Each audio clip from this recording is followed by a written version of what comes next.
Morning friend, ಬೆಳಗಿನ ಶುಭೋದಯ. ಎಲ್ಲ ಹೇಗಿದ್ದೀರಾ? ಚೆನ್ನಾಗಿದ್ದೀರಾ? ನಾನು ಕೂಡ ಚೆನ್ನಾಗಿದ್ದೀನಿ ನೋಡ್ರಿ.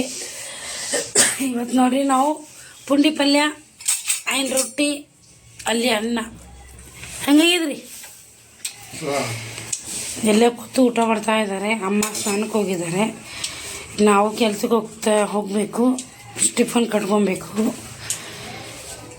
ನಾನು ಕೆಲಸದಿಂದ ಬಂದು ಟೀ ಕುಡ್ದು ಕುತ್ಕೊಂಡಿದ್ರಿ. ನಮ್ಮ ಅತ್ತೆ ನುಚ್ಚಕ್ಕೆ ಪುಂಡಿ ಪಲ್ಯ ಮಾಡ್ತಿದ್ದಾರೆ. ಪುಂಡಿ ಸೊಪ್ಪನ್ನು ಕುದಿಸಕ್ಕೆ ಬಿಟ್ಟಿದ್ದಾರೆ. ನಾನು ಈ ಕಡೆಗೆ ಹಿಟ್ಟು ರೆಡಿ ಮಾಡ್ಕೊಂಡಿದ್ದೀನಿ ಬಜ್ಜಿ ಹಾಕೋಣ ಅಂತ. ಇವತ್ತು ಜಸ್ಟ್ ಸಿಂಪಲ್ ಅಡುಗೆ, ಸಿಂಪಲ್ ಊಟ. ಈ ರೊಟ್ಟಿ ಬೆಳಿಗ್ಗೆ ಪುಂಡಿ ಪಲ್ಯ ಮಾಡಿದ್ದೆ ನಾನು. ಅವರು ನುಚ್ಚಕ್ಕೆ ಮಾಡ್ತಾಯಿದ್ದಾರೆ, ನಾನು ಬೇಳೆ ಹಾಕಿ ಮಾಡಿದ್ದೀನಿ. ಆಮೇಲೆ ಈ ಕಡೆ ಚಿತ್ರಾನ್ನ ಇಷ್ಟಿದೆ. ಇದು ಆಂಜನೇಯಗೆ ಹೋಗಿದ್ದಾರೆ ಅಮ್ಮ ಮತ್ತು ಇವರು ಪ್ರಸಾದ ತೊಗೊಂಬಂದಿದ್ದಾರೆ. ಅದಕ್ಕೋಸ್ಕರ ಸುಮ್ಮನೆ ಎಲ್ಲ ಅಡುಗೆ ಇದೆ, ಏನೂ ಮಾಡಬೇಡ ಅಂದರು. ಅದಕ್ಕೋಸ್ಕರ ನಾನು ಸ್ವಲ್ಪ ಬಜ್ಜಿ ಮಾಡಿದ್ರೆ ಆಯಿತು ಅಂತ ಬಜ್ಜಿಗಿಟ್ಟು ಕಲಸಿಟ್ಟಿದ್ದೀನಿ. ಇನ್ನೂ ಮಾಡಬೇಕು. ನುಚ್ಚಲ್ಲಿ ಅರಿಶಿಣ ಹಾಕ್ತಾಯಿದ್ದಾರೆ. ನೀರ ಕಲಿಸ್ಬೇಕು ನೋಡ್ರಿ. ಸ್ವಲ್ಪ ಕುದ್ದಿದ ಮೇಲೆ ಜೋಳದ ನುಚ್ಚು ಹಾಕ್ಬೇಕು ನೋಡ್ರಿ ಇದರಲ್ಲಿ. ಮತ್ತು ಗ್ಯಾಸ್ ಎಲ್ಲ ಈ ಥರ ಗಲೀಜಿದೆ ಅಂತ ಅಂದ್ಕೋಬೇಡಿ. ಸ್ವಲ್ಪ ಅಡುಗೆ ಮಾಡಿದ್ದಾರೆ, ಅದಕ್ಕೆ ಈ ಥರ ಆಗಿದೆ.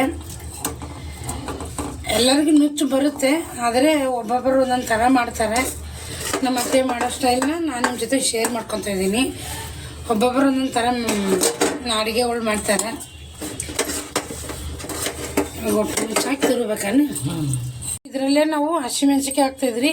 ಹಸಿಮೆಣ್ಸಿಕಾಯಿ ಮಿಕ್ಸಿ ಕೂಡ ಹಾಕ್ಬೋದು. ಅದು ಸ್ವಲ್ಪ ಮಾಡೋದ್ರಿಂದ ಇದರಲ್ಲೇ ಅಮ್ಮ ಮುರಿದು ಹಾಕ್ತಾ ಇದ್ದಾರೆ. ಬೆಳ್ಳುಳ್ಳಿ ಹಾಕಿದ್ದಾರೆ, ಜೀರಿಗೆ ಹಾಕಿದ್ದಾರೆ, ಎಣ್ಣೆ ಹಾಕಿದರೆ ಸ್ವಲ್ಪ ಕುದಿಸಿದ್ರೆ ರೆಡಿ. ಅಷ್ಟೇ ಅಲ್ಲ, ಬೇಕಾದ್ರೆ ನೀವು ಕೊತ್ತಂಬರಿನೂ ಹಾಕೋಬಹುದು. ಕೊತ್ತಂಬರಿ ಮತ್ತು ಶೇಂಗಾ ಕಾಳನ್ನು ಹಾಕೋಬಹುದು. ಶೇಂಗಾ ಕಾಳು ಹಾಕ್ಬೋದು, ಚೆನ್ನಾಗಿರುತ್ತೆ. ನಾನು ಮಾಡಿರಲಿಲ್ಲ, ಆದ್ರೆ ಗೊತ್ತು, ಮಾಡೋದು ನೋಡಿದ್ದೀನಿ. ಶೇಂಗಾ ಕಾಳು ಐತೆ ನೋಡಿ.